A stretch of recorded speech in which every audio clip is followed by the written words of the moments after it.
Hello all the students, welcome to my channel my authority.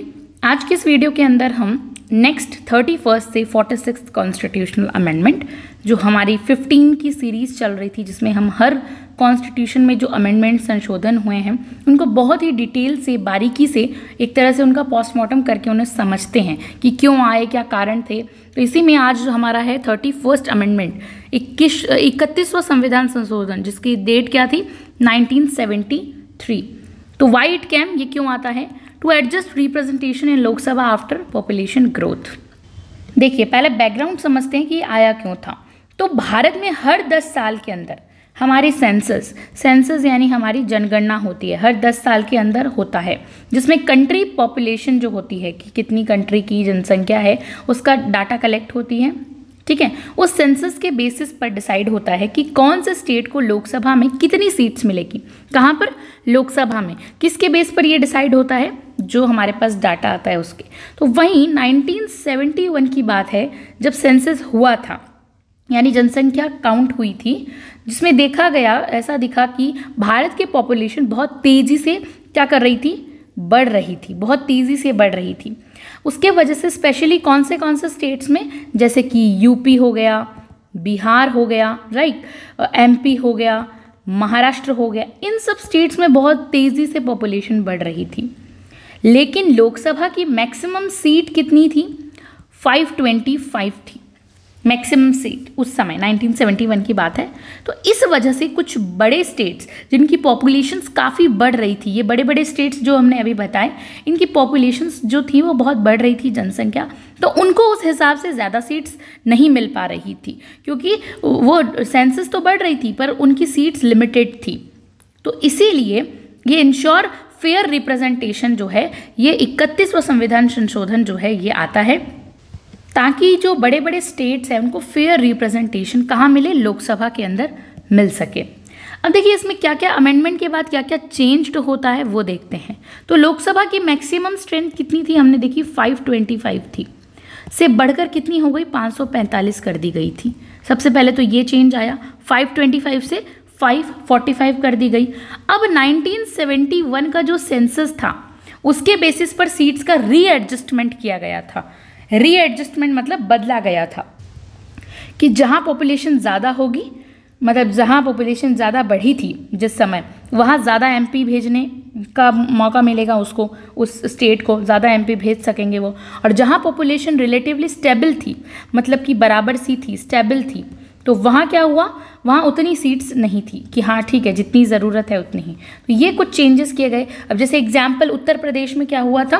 1961 में UP की population मान लो 6 करोड़ उसके आसपास थी, ठीक है, 6 करोड़ थी। तो क्या किया गया? लोकसभा में 85 सीट्स भेजेंगे। और वहीं 1971 के अंदर यूपी की पॉपुलेशन कितनी हो गई? 8 करोड़ हो गई। तो लेकिन सीट्स अगर नहीं बढ़ती तो क्या होता? बहुत ज़्यादा कम रिप्रेजेंटेशन होता, तो फिर वहाँ पर भी सीट्स बढ़ा दी गई थी। ये फॉर एग्जाम्पल के तौर पे। आई होप आपको ये वाला समझ में आ गया होगा। नेक्स्ट अमेंडमेंट है हमारा 32वां संविधान संशोधन 1973। देखिए, इसका बैकग्राउंड समझते हैं सबसे पहले कि 1970s के दौरान क्या था। आसाम जो स्टेट है नॉर्थ ईस्ट इंडिया का, 1970 के दौरान आसाम के ट्राइबल एरिया जहाँ जनजाति निवास करती थी में एक बड़ा चैलेंज था। वो चैलेंज क्या था कि ट्राइबल जो थे वो आइडेंटिटी और राइट्स को, अपनी ट्राइबल जो थे लोग, वो अपने कल्चर को बहुत प्यार करते थे और अभी भी करते हैं। तो वहाँ अपने वो राइट्स को प्रिजर्व करना, ये वहाँ, तो वहाँ के लोग चाहते थे कि उनकी जो कल्चर, उनकी भाषा, उनकी लोकल गवर्नेंस जो है उन्हें ऑटोनोमस वो हो जाए, स्वायत्तता मिल जाए।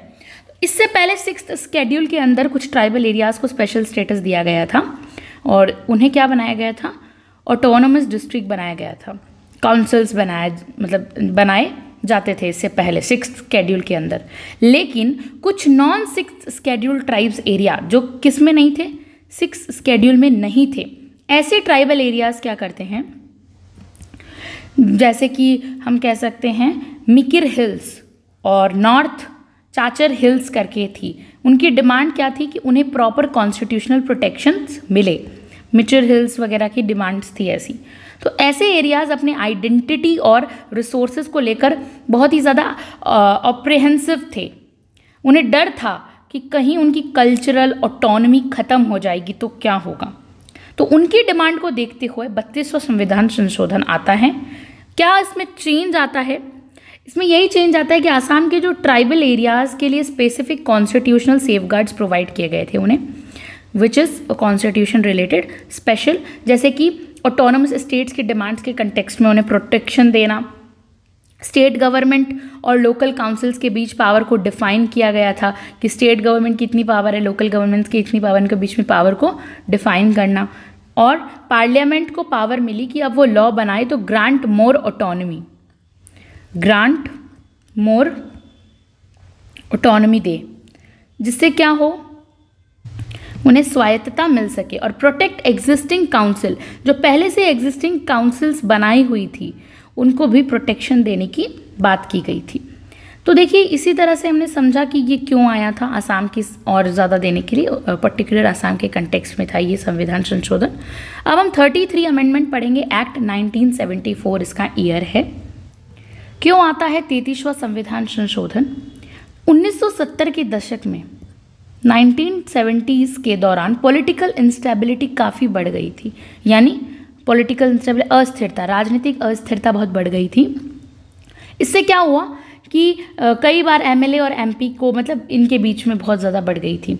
ज़बरदस्ती रिज़ाइन करने के लिए फोर्स किया जाता था, एमपी को बोला जाता था ज़बरदस्ती रिज़ाइन करो, एमएलए को कहा जाता था। इन सब चक्कर्स में मतलब पार्टी प्रेशर बहुत ज़्यादा था, इनको ब्लैकमेल किया जाता था, थ्रेट दी जाती थी, ये सब बढ़ गया था। कुछ लोग अपने रेजिग्नेशन के बाद बोलते थे कि मैंने तो रिज़ाइन किया ही नहीं, मुझ पर प्रेशर था, मैं नहीं चाहता था रिज़ाइन करना, इस तरह से। तो इस वजह से पार्लियामेंट और असेंबलीज़ का जो हम कह सकते हैं स्टेबिलिटी थी, वो दोनों रिस्क में आ गई। सम्मान भी, कि एक तरह किसी चीज़ की रिस्पेक्ट होती है ना भाई, वो भी एक तरह से किस में आ गई, एक रिस्क में आ गया। इस तरह से माहौल हो गया था। तो गवर्नमेंट ने डिसाइड किया कि रेजिग्नेशन प्रोसेस को स्ट्रिक्ट और ट्रांसपेरेंट बनाया जाए। क्या किया जाए? रेजिग्नेशन प्रोसेस को स्ट्रिक्ट किया जाए बहुत ज़्यादा, और क्या किया जाए? ट्रांसपेरेंट किया जाए, ताकि पता चल जाए किसने क्या किया है, कि इसका मिसयूज़ ना हो सके। ठीक है, तो इसको और ज़्यादा ट्रांसपेरेंट बनाने की बात की गई। तो इसीलिए ये आता है संविधान संशोधन 33वां, जो इसमें क्या क्या चेंज्ड होते हैं कि अगर कोई एमपी या कोई एमएलए, अगर कोई एमपी या एमएलए क्या करता है, रिज़ाइन करता है, तो उसका रेजिग्नेशन तब तक वैलिड नहीं माना जाएगा जब तक स्पीकर, जो लोकसभा का स्पीकर होता है, जो लोकसभा का स्पीकर होता है या चेयरमैन राज्यसभा का, वो उसे वेरीफाई ना कर ले। मतलब पहले उसे वेरीफाई करना ज़रूरी था कि रेजिग्नेशन जो है वॉलंटरी है या जेन्युइन है, ये पता करो कि क्यों दिया जा रहा है, स्वेच्छा से दिया जा रहा है या जेन्युइन, क्या पता तो चले ना भाई क्यों दिया जा रहा है रेजिग्नेशन। यानी स्पीकर लोकसभा के और चेयरमैन ऑफ राज्यसभा के पास पावर है, अगर उन्हें डाउट है कि जो कोई रेजिग्नेशन है वो प्रेशर में दिया गया है किसी के, तो वे उसे रिजेक्ट कर सकते हैं, उस रिजेक्शन को नहीं मानेंगे। अगर प्रेशर का डाउट है, स्वेच्छा से दिया जा रहा है तो इट्स ओके, प्रेशराइज्ड होके दिया जा रहा है तो इट्स वेरी नॉट गुड, वो इसे रिजेक्ट कर देते थे। तो ऐसा पावर दिया गया किसको? स्पीकर को और चेयरमैन को। फिर हम पढ़ते हैं 34वां संविधान संशोधन, जिसका ईयर क्या है? 1974 है। ठीक है, क्यों आता है ये? तो देखिए, लैंड रिफॉर्म्स जो थे, मतलब जो लैंड से रिलेटेड सुधार थे, भारत के इंडिपेंडेंस के बाद एक मेजर गोल हो गया था, सभी के लिए ज़रूरी था। यानी कि जो ज़मींदारी सिस्टम है उसको अब तोड़ना था, गरीब किसानों को ज़मीन का मालिक बनाना, ये पुअर लोगों को क्या करना, ज़मीन का मालिक बनाना, और लैंड डिस्ट्रीब्यूशन को फेयर बनाना, कि जो ज़मीनें बांटी जाएगी वो फेयर है या नहीं वो देखना, उन्हें फेयर बनाना, निष्पक्ष हो। ये सब क्या थे? गवर्नमेंट के एजेंडाज थे, ये सब गवर्नमेंट को काम करना था, मेजर था। लेकिन प्रॉब्लम क्या थी? प्रॉब्लम ये थी कि जब सरकार ज़मीन से जुड़े हुए कानून बनाती, जैसे कि लैंड सीलिंग का काम करती या फिर रीडिस्ट्रीब्यूशन की बात करती, मतलब कोई भी तरीके से कानून बनाती, तो ज़मींदार या जो अफेक्टेड लोग होते, मान लीजिए जिसकी ज़मीन है, वो क्या करते? कोर्ट में चैलेंज कर देते इस चीज़ को। अब वो कोर्ट तक चले जाते, वो कहते भाई ये तो हमारे फंडामेंटल राइट्स का वो हो रहा है, वायलेशन हो रहा है। तब क्या हुआ था, कोर्ट कई बार इन लॉज को क्या करता, फंडामेंटल के खिलाफ मानता कि ये तो भाई सच में फंडामेंटल का बताकर इनवैलिड डिक्लेयर कर देता था। कोर्ट कहता नहीं भाई, वो अपना जुडिशियल रिव्यू लगाता और इनवैलिड डिक्लेयर कर देता कि भाई राइट टू प्रॉपर्टी का या हनन हो रहा है, उसके नाम पर कोर्ट इनवैलिड डिक्लेयर कर देता। तो इस लीगल टसल को रोकने के लिए, बहुत ज़्यादा लीगल टसल थी, इसको रोकने के लिए लैंड रिफॉर्म लॉज को जुडिशियल प्रोटेक्शन देने के लिए 9th शेड्यूल बनाया गया था। क्यों बनाया गया था? एक शील्ड की तरह काम करता है वो, जिसमें सारे के सारे ऐसे लैंड रिफॉर्म लॉज जिन पे हम कोर्ट के इंटरफेरेंस से जिन्हें बचाना चाहते हैं उनको डाल दिया जाता है।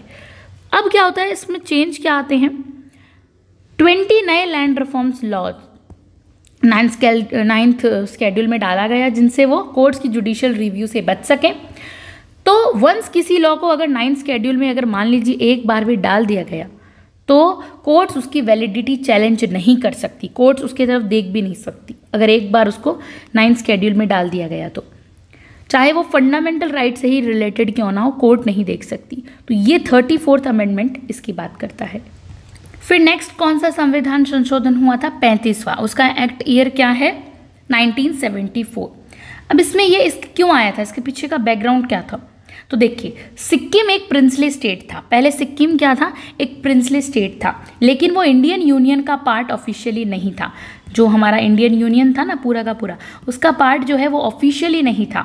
तो इंडिपेंडेंस के बाद यानी स्वतंत्रता के बाद भी सिक्किम ने अपना मोनार्की सिस्टम मेंटेन किया हुआ, यानी राजा महाराजा वाला सिस्टम मेंटेन किया, और भारत के साथ वो कहते हैं ना कि ट्रीटी साइन की थी कि हाँ मेरा यहाँ पे मैं ट्रीटी साइन करता हूँ लेकिन मेरा मोनार्क वाला सिस्टम रहेगा। तो एक कहते हैं ना कि वो प्रोटेक्टरेट ट्रीटी साइन की थी। मतलब भारत उसके फॉरेन अफेयर्स, डिफेंस और कम्युनिकेशन हैंडल करता था, लेकिन इंटरनल मैटर जो थे सिक्किम के इंटरनल मैटर थे, आंतरिक मुद्दे जो थे वो इंडिपेंडेंट थे, वो सिक्किम जैसा चाहे वैसा करेगा। लेकिन जो भारत उसके कौन से मैटर में इंटरफेयर कर सकता है, जैसे डिफेंस, फॉरेन अफेयर्स, कम्युनिकेशन, ये सब। बाकी सिक्किम के इंटरनल मैटर में भारत को इंटरफेयर करने का कोई अधिकार नहीं था। तो 1970 तक सिक्किम के अंदर डेमोक्रेटिक मूवमेंट जो है, अलग अलग आंदोलन शुरू हो गए थे। लोगों में लोकतंत्र के प्रति वो भावनाएं जागृत हो गई थी, आंदोलन शुरू हो गए थे। लोग चाहते थे कि भाई मोनार्की जो राजा महाराजा का शासन है वो वहाँ सिक्किम में ख़त्म हो जाए, और भारत का हिस्सा बनना चाहते थे वो लोग, सिक्किम के लोग।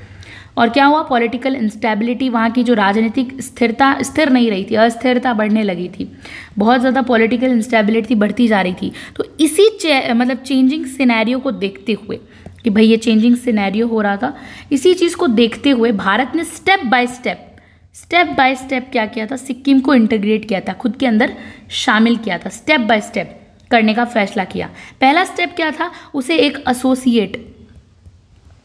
पहला था कि सिक्किम को एक एसोसिएट स्टेट बना दो, मतलब उसका दर्जा दे दो, जिससे 35th अमेंडमेंट से स्टार्ट कर दिया गया था, लागू कर दिया गया था। इसमें क्या क्या चेंज आते हैं? जैसे सिक्किम को एसोसिएट स्टेट का स्टेटस का जो है एक मिल गया था कि हाँ भाई ये एक एसोसिएट स्टेट है, इसका स्टेटस दिया गया। इंडिया के साथ ऑफिशियल कॉन्स्टिट्यूशन रिलेशन उसका बन गया था कि हाँ इंडिया के साथ ये एक ऑफिशियल मतलब कहते हैं ना फॉर्मल रिलेशन बन गया था कि अब कॉन्स्टिट्यूशन में पार्ट है। 10th शेड्यूल ऐड किया गया कॉन्स्टिट्यूशन में, बहुत इंपॉर्टेंट है। क्या ऐड किया गया? 10th शेड्यूल ऐड किया गया, जिसमें एसोसिएट स्टेट का कंसेप्ट डिफाइन किया गया कि क्या होता है ये एसोसिएट स्टेट। सिक्किम को क्या किया गया? इंडियन पार्लियामेंट में रिप्रेजेंटेशन दी गई। अब सिक्किम से भी लोग इंडियन पार्लियामेंट के अंदर रिप्रेजेंटेशन मतलब पार्टिसिपेट कर सकते थे। बेसिक कॉन्स्टिट्यूशनल फ्रेमवर्क जो हम पर अप्लाई हो रहा था वो सिक्किम पर अप्लाई होना शुरू हो गया था। और फुल फ्लेज स्टेट का जो स्टेटस है वो अभी नहीं मिला था सिक्किम को कि वो फुल फ्लेज्ड अपना एक अलग स्टेट है, वैसा नहीं था। बट वो 36th अमेंडमेंट से स्टार्ट हो गया था, हम देखेंगे बाद में। बट 35 तक उसे एक एसोसिएट स्टेट का दर्जा मिला था। वहीं हम अगर बात करते हैं तो 36th अमेंडमेंट की 1975 में आया था। वहाँ जो है सिक्किम को फुल स्टेट का दर्जा मिल चुका था। और क्या क्या बदलाव आए थे? Sikkim became 22nd state of India. अब भारत का 22वां राज्य बन गया था सिक्किम। 10th शेड्यूल जो है उसको बाद में रिपील्ड किया गया था। अब ये क्वेश्चन आता है कि 10th शेड्यूल को भाई रिपील्ड क्यों किया, हटाया क्यों गया था? क्योंकि एसोसिएट स्टेट का उसमें कंसेप्ट था। एसोसिएट स्टेट तो ये रहा ना, ये तो इसमें था एसोसिएट स्टेट का। अब ऐसा तो कुछ फंडा रहा नहीं था, एसोसिएट स्टेट तो बहुत इर्रेलेवेंट हो गया था इस समय, इसीलिए इसे हटा दिया गया था। तो कॉन्स्टिट्यूशन फर्स्ट शेड्यूल में सिक्किम को नाम ऑफिशियल स्टेटस में जोड़ दिया गया। अब सिक्किम क्या था, अब सिक्किम पे गवर्नर के कंट्रोल में आ गया था, गवर्नर था, वहाँ पे लेजिस्लेटिव असेंबली थी, बनाई गई थी, और उसे राज्यसभा और लोकसभा में फुल रिप्रेजेंटेशन मिला था सिक्किम को। ओके, फिर नेक्स्ट कौन सा अमेंडमेंट है? 37 अमेंडमेंट एक्ट 1975। क्यों आता है, क्या कारण थे, क्या ज़रूरत क्यों पड़ी थी इसकी? तो देखिए, अरुणाचल प्रदेश एक यूनियन टेरिटरी था। क्या था? यूटी था, जिसका नाम तब मतलब क्या था, जिसका नाम नॉर्थ ईस्ट फ्रंटायर एजेंसी करके था, NEFA। अरुणाचल प्रदेश का क्या नाम था? NEFA। यूटी था पहले वो, नॉर्थ ईस्ट फ्रंटायर एजेंसी। तो क्या होता है, ये रीजन जो ये वाला एरिया था ना, वो स्ट्रैटेजिकली चाइना बॉर्डर के बहुत पास है। आप देखेंगे तो यहाँ से डायरेक्ट चाइना का बॉर्डर लगता है। अरुणाचल प्रदेश एकदम स्ट्रैटेजिकली, सामरिक तौर पे अगर हम देखें ना, हमारी बॉर्डर लाइन के बहुत पास है और बहुत ज़रूरी हिस्सा है हमारे भारत का। 1962 के अंदर वॉर हुआ था, इंडो चाइना वॉर के बाद इस एरिया पर सेंट्रल गवर्नमेंट का स्पेशल फोकस था। सेंट्रल गवर्नमेंट जो दिल्ली में थी, उसका स्पेशल फोकस का ये था, क्योंकि भाई अब चाइना के साथ तो वॉर है, चाइना तो हड़प सकता है इसको, तो जो सेंट्रल गवर्नमेंट है वो बहुत ज़्यादा फोकस करती है इस एरिया के ऊपर। फिर क्या हुआ, 1972 में इस एरिया का नाम बदलकर क्या कर दिया गया था? अरुणाचल प्रदेश कर दिया गया था। NEFA, पहले इसका नाम था NEFA, उसके बाद इसका नाम अरुणाचल प्रदेश कर दिया गया था और रखा गया। लेकिन अब भी दिल्ली से डायरेक्टली गवर्न होता था, ये दिल्ली ही इसको क्या करती थी? गवर्न करती थी, भले ही नाम बदला गया हो। पब्लिक रिप्रेजेंटेशन और लोकल गवर्नेंस का बहुत ज़्यादा अभाव था यहाँ पर, क्योंकि जनता यहाँ पे रिप्रेजेंट नहीं कर पा रही थी, और लोकल गवर्नेंस, यहाँ की जो स्थानीय सरकार थी, उसका भी बहुत ज़्यादा अभाव था। तभी क्या हुआ, लोगों की डिमांड उठी यहाँ से। लोगों की डिमांड ये थी कि उन्हें भी एक लेजिस्लेटिव असेंबली, विधानसभा मिले, जैसे बाकी यूटीज़ को मिली है, जैसे दिल्ली को मिली है, तो वैसे उन्हें भी चाहिए थी। अरुणाचल प्रदेश को भी चाहिए थी यूटी का दर्जा, यूटी था, लेजिस्लेटिव असेंबली का दर्जा चाहिए था। उसी कारण 37वें संविधान संशोधन जो है 1975 में आता है, लेजिस्लेटिव असेंबली मिले, इस तरह से लाया गया। ये वाला डिमांड के जवाब में सेल्फ गवर्नेंस और लोकल डेमोक्रेसी स्टैब्लिश करने के लिए लाया गया। क्या क्या चेंज आए थे इसके अंदर, व्हाट चेंज्ड? तो यहाँ पर एक, पहले तो अरुणाचल प्रदेश को एक लेजिस्लेटिव असेंबली दी गई थी, पहली बार लोग अपने रिप्रेजेंटेशन को चुन पाएंगे, प्रतिनिधियों को चुन पाएंगे। कॉन्स्टिट्यूशन के फर्स्ट शेड्यूल और आर्टिकल 240 में क्या किया गया था? संशोधन किया गया था। आर्टिकल 240 में क्यों संशोधन किया गया था? और फर्स्ट शेड्यूल में तो नाम की वजह से यूनियन टेरिटरी तो बना रहा था, यूटी तो था अरुणाचल प्रदेश, लेकिन अब उसके पास क्या थी? विधानसभा की पावर थी, लेजिस्लेटिव पावर थी, और एक काउंसिल ऑफ मिनिस्टर भी थी, और एक चीफ मिनिस्टर भी चुन सकते थे वो लोग, सीएम भी चुन सकते थे। इसीलिए आर्टिकल 240 में थोड़ा बदलाव किया गया था। हमारा नेक्स्ट अमेंडमेंट है 38th अमेंडमेंट एक्ट 1975। 1975 के समय भारत में चल रही थी क्या? Internal emergency. ये ईयर तो सभी को याद है, भारत में क्या थी? आंतरिक इमरजेंसी लागू थी। डिक्लेयर्ड कब हुई थी ये? 25 जून 1975 को ये डिक्लेयर हुई थी emergency, by Indira Gandhi government ने किया था। तो पॉलिटिकल अनरेस्ट था, बहुत स्ट्राइक्स, अपोजिशन के प्रोटेस्ट, और गवर्नेंस जो था एक तरह से पैरालिसिस होने लगा था, राइट? सरकार अपंग हो रहा था। गवर्नमेंट चाहती थी कि जो डिसीजंस इमरजेंसी के टाइम ले रही है, जैसे कि इमरजेंसी प्रोक्लेम करना, प्रेसिडेंट के ऑर्डिनेंस इशू करना, मतलब प्रेसिडेंट का काम भी करना, स्टेट गवर्नमेंट डिसमिस कर देना सारे स्टेट गवर्नमेंट को, इन सबको कोर्ट चैलेंज ना कर सके। गवर्नमेंट ऐसा चाहती थी, ये सब चीज़ें कोर्ट्स में ना बहाल की जाए। तो कोर्ट्स ने उस टाइम कुछ मैटर्स में इंटरफेयर कर रखे थे, लेकिन जैसे ऑर्डिनेंस की लीगैलिटी, इमरजेंसी की नेसेसिटी एक्सेट्रा वगैरह ये सब थे।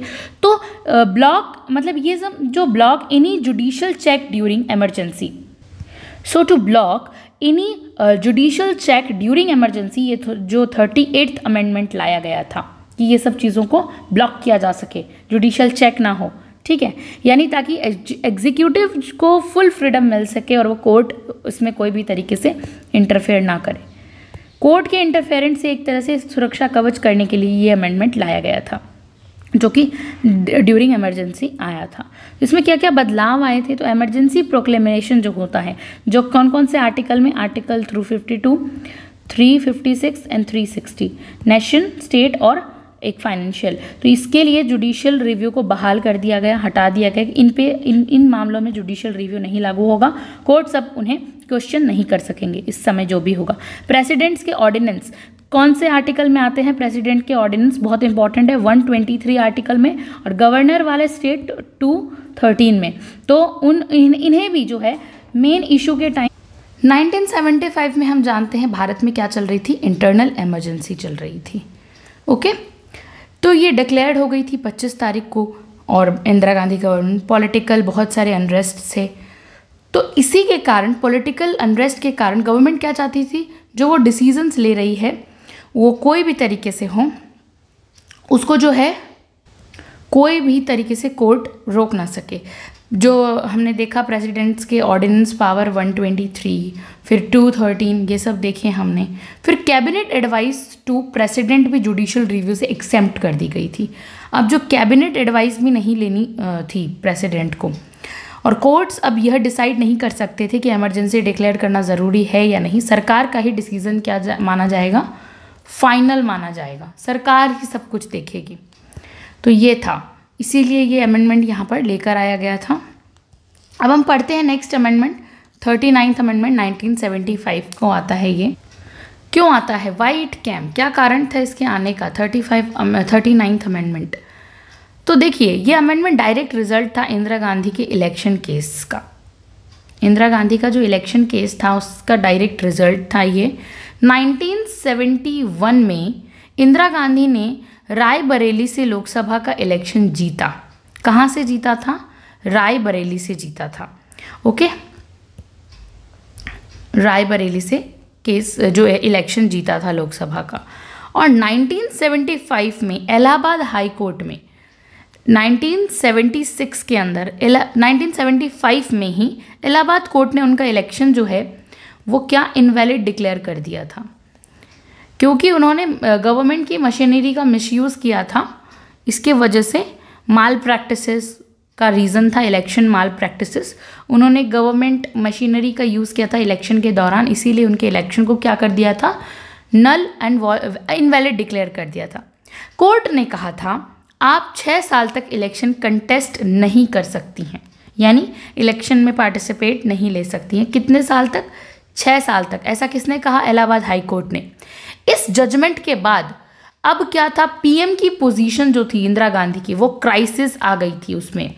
भाई उसकी पीएम की पोजीशन छीनने वाली थी, 6 साल तक अब इलेक्शन नहीं लड़ना था। इलाहाबाद हाई कोर्ट का ये डिसीजन था, तो इंदिरा गांधी ने इमरजेंसी लगा दिया 1975 को जून में, और उसके बाद अपने इलेक्शन को बचाने के लिए 39th अमेंडमेंट लेकर आती है। क्या है ये 39 अमेंडमेंट और क्या चेंजेस आते हैं इसके अंदर, पास करवाया उसने ये अमेंडमेंट। तो क्या था इसमें, प्रेसिडेंट, वाइस प्रेसिडेंट और prime minister, president, vice president and prime minister, ये 3 जो हैं, और इसके साथ लोकसभा के स्पीकर, इनके इलेक्शंस के बारे में थोड़ा चेंजेस करवाएं। अब कोर्ट्स के जुरिस्डिक्शन से बाहर रहेंगे। अब कोर्ट इनके जुरिस्डिक्शन से, इनके बारे में कुछ नहीं बोल सकती, क्षेत्राधिकार से बाहर रहेंगे इनके इलेक्शन। इन 4 लोगों के इलेक्शन, 4 पोजीशन के इलेक्शन कोर्ट के क्षेत्राधिकार से बाहर रहेंगे, उनके बाहर कर दिया गया। यानी उनका इलेक्शन सुप्रीम कोर्ट या हाई कोर्ट चैलेंज नहीं कर सकते हैं। किन के इलेक्शन की बात की गई थी, president, vice president, PM and Lok Sabha speaker. इनके इलेक्शन की बात जो है, लोकसभा स्पीकर, इनके इलेक्शन की बात हाई कोर्ट और सुप्रीम कोर्ट में चैलेंज नहीं हो सकती है। ओके, उसके बाद इन इलेक्शन से जुड़ी कंप्लेंट्स, अगर कोई कंप्लेंट्स है तो ओनली स्पेशल बॉडी, जो कौन डिसाइड करेगी, पार्लियामेंट डिसाइड करेगी अगर कोई कंप्लेन करनी है तो एक स्पेशल बॉडी बनाई जाएगी, वो पार्लियामेंट ही बनाएगी और वही डिसाइड करेगी कि क्या है, वही हैंडल करेगी। जुडिशरी को कोई इंटरफेरेंस, जुडिशरी की यहाँ पर पंचायत नहीं होगी, ऐसा उस टाइम कहा इसमें। तो इस जुडिशियल चेक, इससे क्या होता है, इससे जुडिशियल जो चेक होता है वो हट गया इलेक्शंस पर। और कॉन्स्टिट्यूशनल प्रोटेक्शन किसको मिला भाई? इंदिरा गांधी की इस डिस्प्यूटेड इलेक्शन को, जो वो जीती थी लेकिन जिसे पहले इनवैलिड डिक्लेयर कर दिया गया था, अब उसे एक प्रोटेक्शन मिल जाता है इस अमेंडमेंट के तहत। ओके, नेक्स्ट अमेंडमेंट है 40th अमेंडमेंट एक्ट 1976। क्या कारण थे इसके पीछे, क्यों आया था ये, व्हाई इट कैम? देखिए 1970 के दौरान इंडिया ने अपना हम कहते हैं ना मैरीटाइम इन्फ्लुएंस, वो बढ़ाना शुरू कर दिया। जैसे क्या, ऑयल एंड गैस के ऑफशोर्स रिजर्व जो बॉम्बे हाई जैसे वगैरह, फिशरीज को बढ़ाया, अंडर वाटर रिसोर्सेज और स्ट्रेटेजिक जोन्स को बढ़ाया, इस समय एक्सपेंड किया था, मैरीटाइम जोन्स को एक्सपेंड कर दिया था इंडिया ने।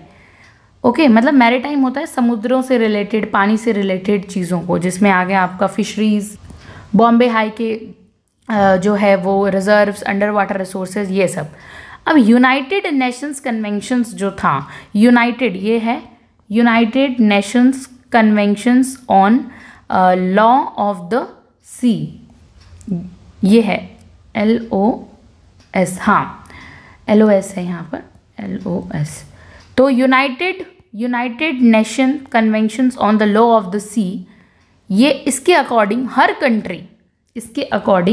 हर कंट्री 200 नॉटिकल माइल्स जो होता है तक एक्सक्लूसिव जोन किस में रहेगी, 200 नॉटिकल माइल्स जोन्स तक एक्सक्लूसिव जोन उनको मिलता है, हर कंट्री को मिलता है, ऐसा कि समुद्र में उनकी बाउंड्री बताया जाता है। लेकिन इंडियन कॉन्स्टिट्यूशन में ऑफ शोर जो होता है, ऑफ शोर यानी क्या होता है, समुद्री सीमा के बाहर के इलाके, जिसे हम कहते हैं कि आपके एक पर्टिकुलरली, जैसे ये इंडिया है, ठीक है, अब इसके 200 नॉटिकल माइल्स होते हैं, 200 नॉटिकल माइल्स तक तो इंडिया के पास एक एक्सक्लूसिव जोन है उसका खुद का, ठीक है, एक्सक्लूसिव जोन है जिसे एक्सक्लूसिव इकोनॉमिक जोन कहते हैं, ये है। लेकिन वहीं इंडियन कॉन्स्टिट्यूशन, भारतीय संविधान में ऑफ शोर के जो एरिया थे, यानी समुद्री सीमा के जो एरियाज थे, ये समुद्री सीमा के जो एरियाज थे, मतलब इनके बाहर में, इनके ऊपर किसका कंट्रोल क्लियर मेंशन नहीं था, मतलब पार्लियामेंट का कंट्रोल क्लियर मेंशन नहीं था इनके ऊपर कि क्या है या नहीं है। तो इस लीगल गैप को कवर करने के लिए 40th अमेंडमेंट आया था, यानी कि इसमें ये लाया गया ताकि यूनियन गवर्नमेंट जो है ऑफ शोर, समुद्री सीमा के जो परे जो जितनी भी टेरिटरीज है उन पर अपना लॉज बना सके, कानून बना सके। साथ ही इस अमेंडमेंट ने कुछ नए लैंड रिफॉर्म्स को, लॉज को भी 9th शेड्यूल में डाल दिया ताकि कोर्ट्स से उसकी इंटरफेरेंस बच जाए, ठीक है, ये इसमें किया गया था। अब इसमें क्या क्या बदलाव आते हैं, व्हाट चेंज्ड आते हैं, तो कॉन्स्टिट्यूशंस के एंट्री, जो कॉन्स्टिट्यूशन की एंट्री 57 है, जो लिस्ट है, लिस्ट 1 जिसे कहा जाता है, लिस्ट 1 जिसे क्या कहा जाता है, यूनियन लिस्ट। जो ये यूनियन लिस्ट है, इसमें कुछ चेंज करके, इसमें कुछ चेंज किए गए थे, जैसे कि पार्लियामेंट को एक्सक्लूसिव पावर दी गई थी, पार्लियामेंट को एक्सक्लूसिव पावर दी गई थी, और कुछ लॉज बनाने की, जैसे कि किन किन आधारों पर एक्सक्लूसिव पावर दी गई थी, मैरीटाइम जोन्स पर, कॉन्टिनेंटल शेल्फ पर, कॉन्टिनेंटल शेल्फ पर, EEZ हमने पढ़ा, इकोनॉमिक जोन जो है उस पर, ऑफशोर मेरीटाइम जो मिनरल रिसोर्सेज हैं उन पर। तो ये सब बेसिकली पार्लियामेंट को पावर दी गई थी इस अमेंडमेंट के तहत। और 9th शेड्यूल में added more laws to 9th schedule, 9th schedule के अंदर और ज़्यादा लैंड रिफॉर्म्स जितने भी हुए थे उनको डाल दिया गया, ठीक है, जैसे कि ताकि कोर्ट्स जो है अपना इंटरफेरेंस ना दिखा सके, उन्हें वैलिडिटी को चैलेंज ना कर सके, जुडिशियल रिव्यू ना लगा सके। यही था 40th अमेंडमेंट 1976 का। नेक्स्ट है 41st अमेंडमेंट 1976। इसके पीछे का क्या बैकग्राउंड रहता है, क्यों ये लाया जाता है, 41st अमेंडमेंट क्यों लाया जाता है?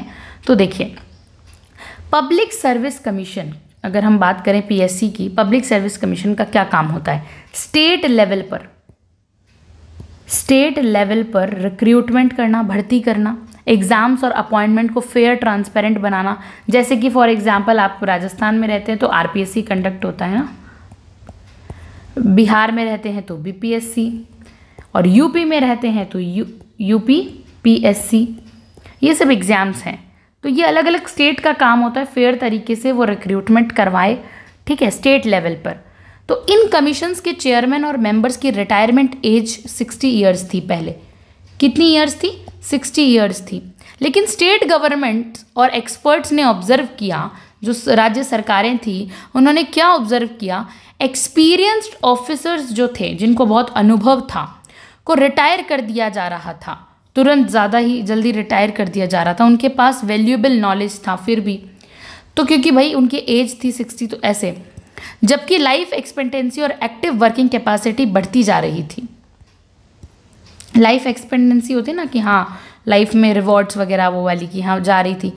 अब क्या होता है, सिलेक्शन कमीशन में कंटिन्यूटी और एफिशिएंसी मेंटेन करना इंपॉर्टेंट था। एक्सपीरियंस लोग जल्दी रिटायर हो रहे थे वो, जबकि लाइफ तो उनकी थी। तब क्या हुआ, इस समय सिलेक्शंस के अंदर क्या चेंजेस आते हैं, एफिशिएंसी को मेंटेन करने के लिए सेंटर ने क्या डिसाइड किया, रिटायरमेंट एज 2 साल और बढ़ाई जाए, 60 से 62 करने की बात की गई।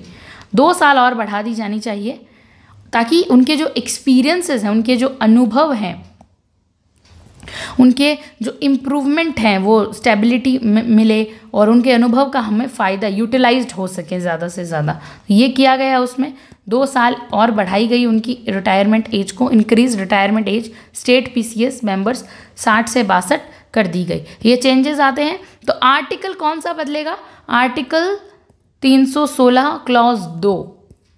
तो इसके अंदर कॉन्स्टिट्यूशन अमेंड किया गया था, ये भी याद रखना है हमें। और स्टेट पब्लिक सर्विस कमीशन जो था, जो स्टेट पब्लिक सर्विस कमीशन जो था, उसमें चेयरमैन और मेंबर की रिटायरमेंट एज 60 से बढ़कर 62 हो गई थी। ओके, नाउ नेक्स्ट अमेंडमेंट हमारा है बहुत इंपॉर्टेंट, जिसे मिनी कॉन्स्टिट्यूशन भी कहा जाता है, डिटेल में पढ़ते हैं, 42nd अमेंडमेंट। पहले तो देखते हैं कि आया ही क्यों था, क्या रीजंस थे इसके आने के पीछे, कारण क्या थे। देखिए, हम जैसे जानते हैं ये कौन सा पीरियड है, इमरजेंसी का पीरियड चल रहा है। 1975 इमरजेंसी देश में, पूरे देश में चल रही है। इंदिरा सरकार ने पूरे देश में लगा रखी थी। प्रेस पर क्या लगाई गई थी, सेंसरशिप लगाई गई थी, होता ना कि भाई कंट्रोल। और जो ओपोनेंट्स को जेल भेज दिया गया था, जो विपक्षी नेता थे उनको कहाँ भेज दिया गया था, जेल भेज दिया गया था। जुडिशियरी और फेडरलिज्म के पावर्स को कमज़ोर करना शुरू कर दिया गया था। एक मूवी रिकमेंड करती हूँ मैं, इमरजेंसी, वो बहुत इंपॉर्टेंट है, देखनी चाहिए। वहाँ उसमें आपको पता चलेगा कि हाँ इस तरह से जो है इमरजेंसी के सिचुएशन में ये चीज़ें घटी थी। तो बहुत अच्छे से क्लैरिटी रहेगी, आपको समझ में आएगी। तो इमरजेंसी के टाइम जो हमारी जुडिशियरी है और जो हमारा फेडरलिज्म स्ट्रक्चर था इंडिया का, वो बहुत ज़्यादा वीक हो गया, कमज़ोर पड़ गया, क्योंकि भाई इन सब चीज़ों की कोई वैल्यू ही नहीं रही थी उस समय। तो इसी कारण क्या होता है, इंदिरा गांधी ने अपने 20 पॉइंट प्रोग्राम, ये इंपॉर्टेंट है, 20 पॉइंट प्रोग्राम शुरू किए थे, जिसमें पॉवर्टी के रिमूवल, यानी पॉवर्टी के रिमूवल, गरीबी हटाओ इसमें था, लैंड रिफॉर्म्स, फैमिली प्लानिंग, ये सब इस 20 प्रोग्राम के अंदर शामिल थे, 20 पॉइंट प्रोग्राम में शामिल थे। बट लेकिन उन रिफॉर्म्स को कोर्ट बार बार रोक रही थी। ये जो रिफॉर्म्स लाए जा रहे थे ना इंदिरा गांधी गवर्नमेंट के द्वारा, ये 20 पॉइंट प्रोग्राम, इनको कोर्ट्स बार बार क्या कर रही थी, रोक रही थी। तो इसीलिए मेनली फंडामेंटल राइट्स के नाम पर रोक रही थी।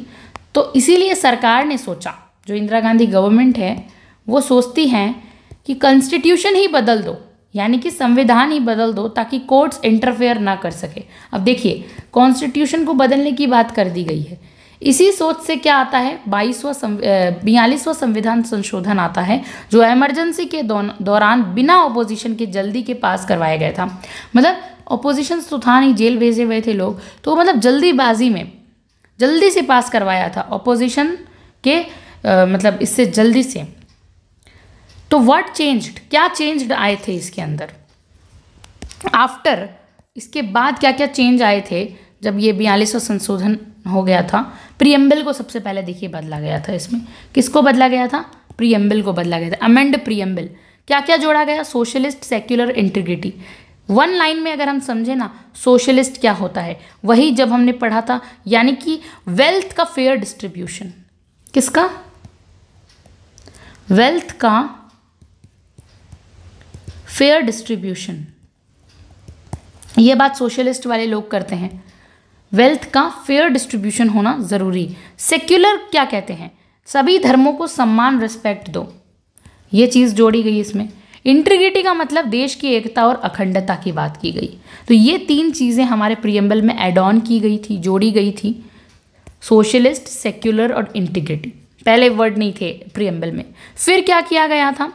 जुडिशियल पावर में कटौती की गई थी, जुडिशरी की पावर को कम कर दिया गया था। Limited judicial review, judicial review जो बार बार कोर्ट रिव्यू करती थी, पुनरावलोकन करती थी, उसको अब जो है बहुत ज़्यादा कटौती की गई उसके अंदर। अब जो कोर्ट्स थी वो सरकार के बनाए किसी कानून को इनवैलिड डिक्लेयर नहीं कर सकती थी, चाहे वो इनवैलिड ही क्यों ना हो, पर बोल नहीं सकती थी कोर्ट्स। अगर वो ऐसा करे तो डायरेक्टिव प्रिंसिपल के अनुसार। पार्लियामेंट के किसी लॉ को बेसिक स्ट्रक्चर का हवाला देकर चैलेंज करना बहुत मुश्किल बना दिया गया था कि ये भाई ये बेसिक स्ट्रक्चर वाला चीज़ें अब नहीं चलेगी, तो इसको बहुत ज़्यादा मुश्किल बना दिया गया और ज़्यादा। ठीक है, प्राइमेसी मतलब ज़्यादा इंपॉर्टेंस किसको दी गई थी? डीपीएसपी को। किसको? किसके बदले में? फंडामेंटल राइट्स के बदले में, यहाँ पर सोशल वेलफेयर का हवाला देकर। बेसिकली हम कह सकते हैं जुडिशरी को स्टे आउट, धक्के मार के उस समय निकाल दिया गया था उस जोन से। फिर डायरेक्टिव प्रिंसिपल, फंडामेंटल राइट्स दब गए थे, डायरेक्टिव प्रिंसिपल को बहुत ज़्यादा प्रायोरिटी दी गई थी। Free education, equal pay, equal health, इस तरह की बातें अगर फंडामेंटल राइट से कन्फ्लिक्ट हो जाएं तो डीपीएसपी प्रिवेल करेंगे। क्या प्रिवेल करेंगे? डीपीएसपी, डायरेक्टिव प्रिंसिपल्स प्रिवेल करेंगे ओवर फंडामेंटल राइट्स। एग्जाम्पल से समझते हैं, अगर स्टेट एजुकेशन फ्री देना चाहे, किसी प्राइवेट स्कूल का राइट मतलब राइट टू प्रॉपर्टी हर्ट हो, कि भाई हमारा राइट टू प्रॉपर्टी है ये हर्ट हो, तो एजुकेशन का राइट ऊपर माना जाएगा कि भाई जो स्टेट ने बना दिया, जो सरकार कर रही है वो ज़्यादा ज़रूरी है। सेंटर वहाँ पे राज कर रहा था, कहने का मतलब सेंट्रलाइजेशन ऑफ पावर हो गई थी। जितनी भी ताकत थी वो सारी केंद्र में आके इकट्ठी हो गई थी। यहाँ केंद्र है, इसी बीच में सारी पावर्स आ गई थी। पार्लियामेंट को ने पावर को इतना बढ़ा दिया, स्टेट्स के पावर जितनी भी थी, जो लोकल स्टेट्स थे उनके पावर्स को बहुत लिमिट कर दिया गया था, ख़त्म कर दिया गया था लगभग। ऑल इंडिया सर्विसेज AIS जो ऑल इंडिया सर्विसेज थी और नेशनल इंपॉर्टेंस के लॉज पर सेंटर का, किसका? AIS पर भी सेंटर का कंट्रोल बढ़ गया। जहाँ देखो वहाँ सेंटर राज कर रहा था। गवर्नर्स के जरिए, अब जो गवर्नर्स थे स्टेट में, उनके जरिए क्या होता था? स्टेट गवर्नमेंट्स को कंट्रोल कर रहे, क्योंकि गवर्नर को क्या कहा जाता था? ये तो सेंटर का एजेंट है। तो अब गवर्नर जो है स्टेट पे राज कर रहे थे, जो सेंट्रल गवर्नमेंट गवर्नर के द्वारा स्टेट्स पे कंट्रोल कर रही थी उस टाइम बहुत ज़्यादा। तो ये एक तरह से रास्ता बनाया गया था। जो टेन्योर था लोकसभा का और स्टेट असेंबलीज का, वो बढ़ा दिया गया। 5 साल था ना पहले, उससे ज़्यादा बढ़ाकर 6 साल कर दिया गया था। बताइए, समय के काल को भी बढ़ाया गया था। इस समय इतने चेंजेस हुए थे इस समय, ताकि जो है इमरजेंसी के दौरान जो चुनाव थे, वो टेन्योर क्यों बढ़ाया गया? जो चुनाव थे वो टाले जा सकें, इसीलिए चुनावों को टाला जा सके। कॉन्स्टिट्यूशनल बॉडीज़ के स्ट्रक्चर में ही चेंज हो गया था। हमारी जो कॉन्स्टिट्यूशनल बॉडीज़ होती हैं उन्हीं के स्ट्रक्चर में चेंज, जैसे आर्टिकल 311 की बात करते हैं, उसमें चेंजेस करके क्या किया गया था? पब्लिक सर्वेंट्स के डिसमिसल को आसान बनाया गया कि अब इन्हें जल्दी से डिसमिस किया जा सकता है। कोई पब्लिक सर्विस कमिश्नर है, हमारी बात नहीं मान रहा है, इसे डिसमिस कर दो। पहले नहीं था इतना आसानी से, इनका डिसमिस नहीं होता था ब्यूरोक्रेट्स का, उसे और आसान बना दिया गया। सुप्रीम कोर्ट और हाई कोर्ट के जुरिस्डिक्शन में बदलाव करके उनकी रीच कम कर दी गई थी। सुप्रीम कोर्ट की रीच खत्म कर दी, हाई कोर्ट में बदलाव करके उसकी जो पहुंच थी उसको खत्म कर दिया। तो ये सब चीज़ें आई थी उस समय, और बहुत ही ज़्यादा ये एक तरह से मिनी कॉन्स्टिट्यूशन इसे हम कह सकते हैं, क्योंकि एक नया ही संविधान बना दिया गया था। फिर उसके बाद एक अमेंडमेंट आता है 43rd अमेंडमेंट, वो भी एक साल बाद आता है 1977 में। क्यों आता है, इसकी क्या ज़रूरत पड़ती है फिर?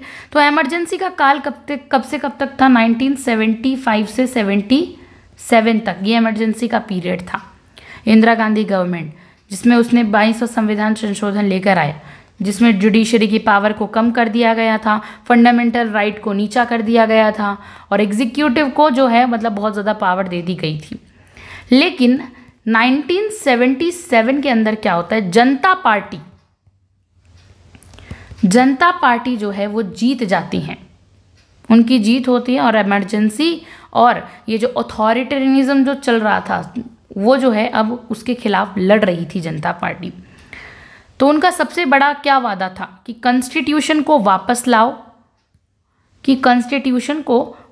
लाओ, फिर से डेमोक्रेसी फ्रेंडली बनाना है, कॉन्स्टिट्यूशन को वापस लेकर आओ डेमोक्रेसी को।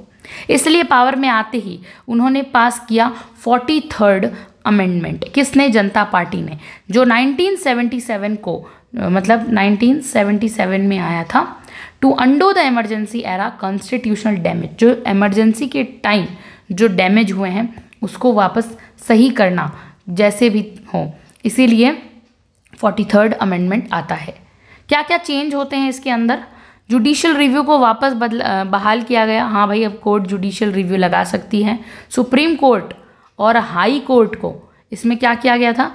वैलिडिटी टेस्ट करने का पावर दिया गया, वापस अधिकार दिया गया, अथॉरिटी दी गई। अब पार्लियामेंट अब जो पार्लियामेंट है वो किसी लॉ को चैलेंज किया जा सकता है। पार्लियामेंट के किसी भी लॉ को जुडिशरी के द्वारा चैलेंज किया जा सकता है, even if it claimed to follow directive principle. भले ही वो डायरेक्टिव प्रिंसिपल को क्लेम कर रही हो, फिर भी चैलेंज किया जा सकता है। कोर्ट्स को वापस गार्जियन बनाया गया। किसको गार्जियन बनाया गया? कोर्ट्स को वापस गार्डियन बनाया गया कॉन्स्टिट्यूशन का। संविधान का सुरक्षा कवच बनाया गया, सेफगार्ड बनाया गया। फंडामेंटल राइट को फिर से सुप्रीम बनाया गया। अब फंडामेंटल राइट को यहाँ पर फिर से सुप्रीम बनाया गया कि नहीं, फंडामेंटल राइट ही प्रिवेल करेगा। जिसमें 42वें संविधान संशोधन में हमने क्या देखा? डीपीएसपी को फंडामेंटल के ऊपर बता दिया गया, लेकिन यहाँ पर वापस फंडामेंटल को ज़्यादा प्रायोरिटी दी गई, हमारे फंडामेंटल राइट्स को। ओके, 43rd अमेंडमेंट ने ये क्लॉज रिपील कर दिया। नाउ फंडामेंटल राइट्स ज़्यादा more important than DPSP. Okay, ये बहुत क्लियर है।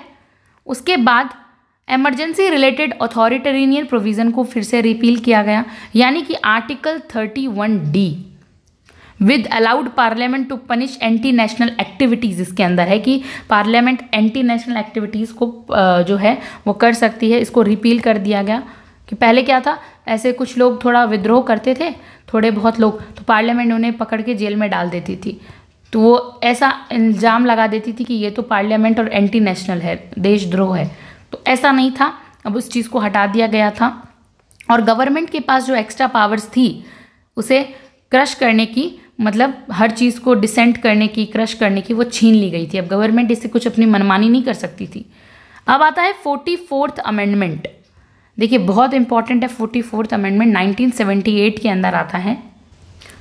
जब 1977 में ये जब ख़त्म हो जाती है इमरजेंसी, तो इमरजेंसी जो इमरजेंसी का पीरियड था 75 से 77 ने इंडिया की सिविल लिबर्टीज़ और डेमोक्रेसी कॉन्स्टिट्यूशन के वैल्यूज़ को डीपली डैमेज जो किया था, बहुत ज़्यादा डीपली डैमेज हुआ था उसमें। उस दौरान फ्रीडम ऑफ स्पीच हमारा क्या हुआ था? फ्रीडम ऑफ स्पीच हमारा सस्पेंड हुआ था। कोर्ट्स के पास जितनी भी पावर्स थी उनसे छीन ली गई थी, कोर्ट्स को पावरलेस कर दिया गया था। गवर्नमेंट ने ओपोजिशन लीडर्स को जेल में डाल दिया था, और राइट टू प्रॉपर्टी जैसे राइट्स को हटा देने की कोशिश की गई थी। ये सब हुआ था उस टाइम।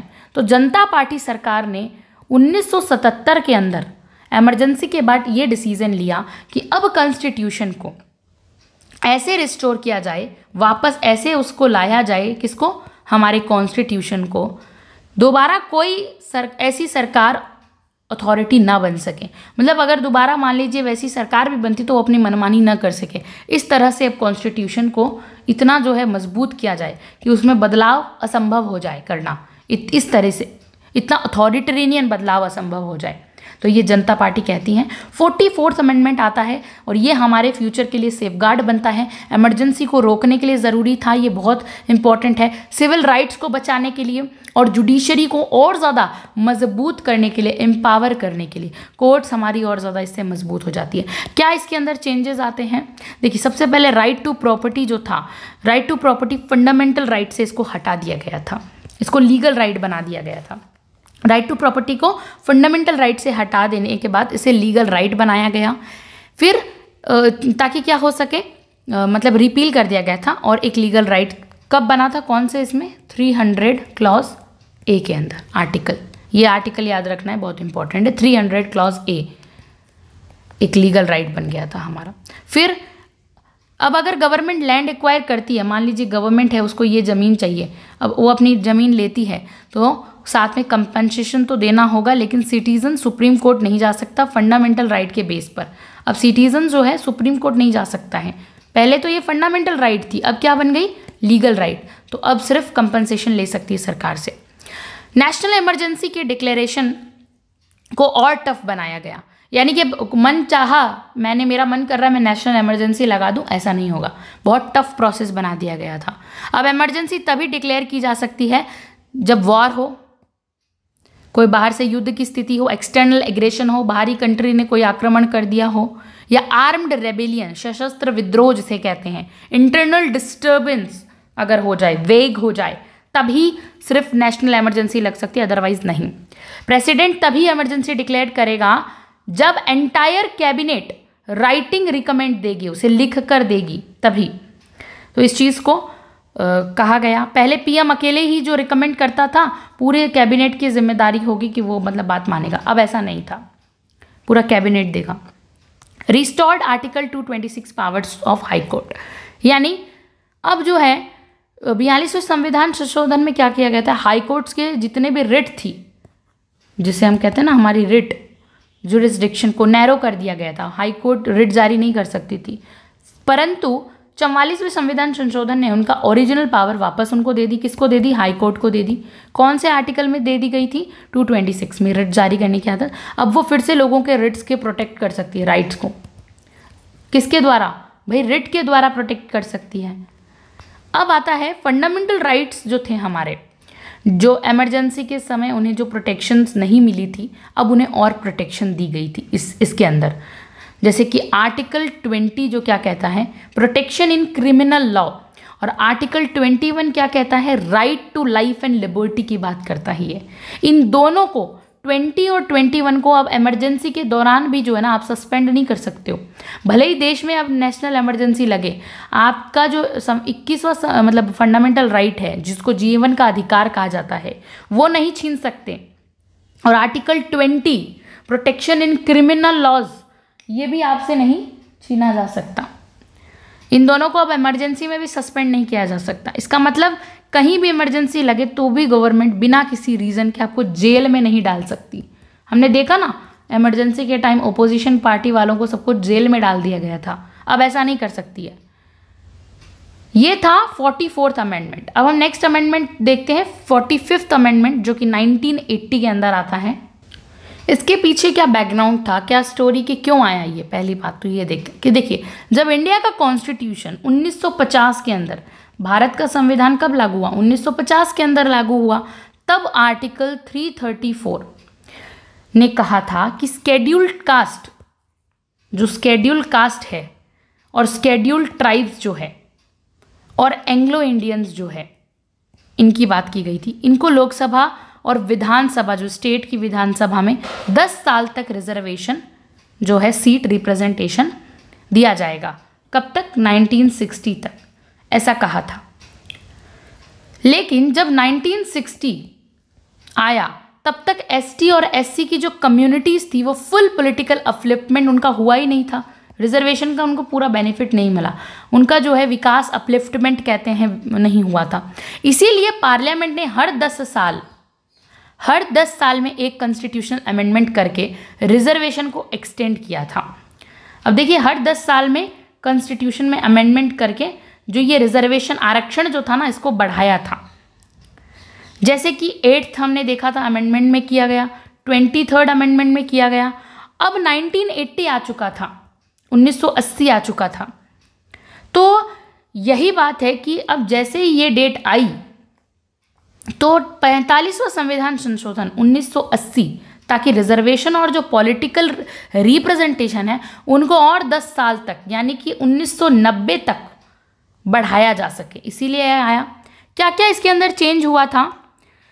आर्टिकल 334 में अमेंड किया गया था। कौन से आर्टिकल में? आर्टिकल 334 में बदलाव किया गया था और ST, SC और एंग्लो इंडियंस के लिए, ST, SC और एंग्लो इंडियंस के लिए लोकसभा और स्टेट लेजिस्लेचर में, स्टेट असेंबलीज में, लोकसभा और स्टेट असेंबलीज के अंदर रिजर्वेशन जो हो रहा था उसको 10 सालों तक और बढ़ा दिया गया।